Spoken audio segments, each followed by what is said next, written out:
लद्दाख में इस वक्त तापमान -0 डिग्री तक गिर गया है और इस कड़कती ठंड में भी लद्दाख के लोग सड़कों पर उतरकर प्रदर्शन कर रहे हैं। सवाल है कि आखिर उनकी मांग क्या है? तो उनकी मांग है, पहली, लद्दाख को पूर्ण राज्य बनाने की।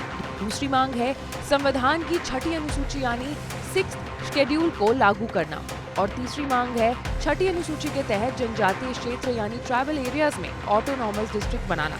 तो ऐसे में आज हम जानेंगे कि क्या है संविधान की छठी अनुसूची, इसे लागू करने से क्या होगा फायदा और किसी भी राज्य को पूर्ण राज्य बनाने का मतलब क्या होता है, साथ ही साथ ऑटोनॉमस डिस्ट्रिक्ट्स बनाना किसे कहते हैं। शुरुआत करते हैं संविधान की छठी अनुसूची से। तो संविधान की छठी अनुसूची के अनुसार अनुच्छेद 244(2) और अनुच्छेद 275(1) इन दोनों अनुच्छेदों के तहत खास प्रावधान है।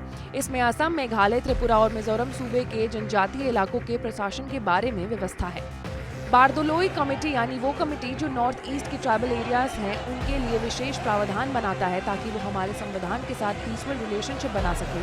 उनकी सिफारिश पर संविधान में इस अनुसूची को जगह दी गई है।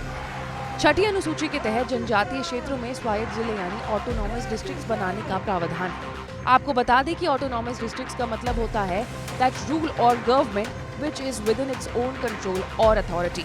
तो राज्य में इन जिलों को विधायी, न्यायिक और प्रशासनिक ऑटोनॉमी मिलती है। यहाँ राज्यपाल को अधिकार है कि वो इन जिलों की सीमा घटा बढ़ा परिवर्तन कर सकती है और अगर किसी जिले में अलग अलग जनजातियां हैं तो जो ऑटोनॉमी डिस्ट्रिक्ट बनाया उसमें जा सकता है। अब सवाल है कि लद्दाख को इसकी क्या जरूरत है। तो 2019 में अनुच्छेद 370 के प्रावधान खत्म होने के बाद लेह लद्दाख के लोग बड़े खुश थे। यहाँ के लोगों को ये समस्या थी कि जम्मू और कश्मीर के नेता उन्हें अनदेखा करते हैं। जब 5 अगस्त 2019 को केंद्र सरकार ने जम्मू और कश्मीर का संवैधानिक दर्जा बदल दिया, तब यहाँ के लोगों में बदलाव की उम्मीद जागी। बाद में ये पता चला कि यूटी बनने के बाद जम्मू कश्मीर की विधायिका तो होगी लेकिन लद्दाख की नहीं।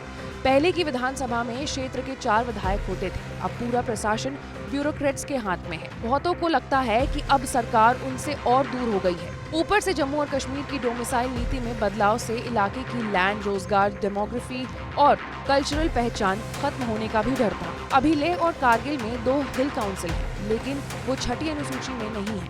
उनकी शक्तियां कुछ लोकल टैक्सेस और केंद्र से मिली जमीन के इस्तेमाल तक सीमित है। अब ये भी जानना जरूरी है कि संविधान की छठी अनुसूची से क्या होता है फायदा। तो संविधान की छठी अनुसूची में आने से हर ऑटोनॉमस डिस्ट्रिक्ट में एक ऑटोनॉमस डिस्ट्रिक्ट काउंसिल यानी ADCS बनाने का प्रावधान है। अधिकतम 5 साल के कार्यकाल वाली ADC में 30 सदस्य हो सकते हैं। इस काउंसिल को भूमि, जंगल, जल, कृषि, ग्राम परिषद, स्वास्थ्य, स्वच्छता, ग्राम और नगर स्तर की पुलिसिंग, विरासत, विवाह और तलाक, सामाजिक रीति रिवाज और खनन जैसे मामलों से जुड़े कानून, नियम बनाने का हक होता है। इस संबंध में केवल असम की बोडोलैंड टेरिटोरियल काउंसिल अपवाद है जिसके 40 से ज्यादा सदस्य हैं और 39 विषयों पर कानून बनाने का अधिकार रखती है।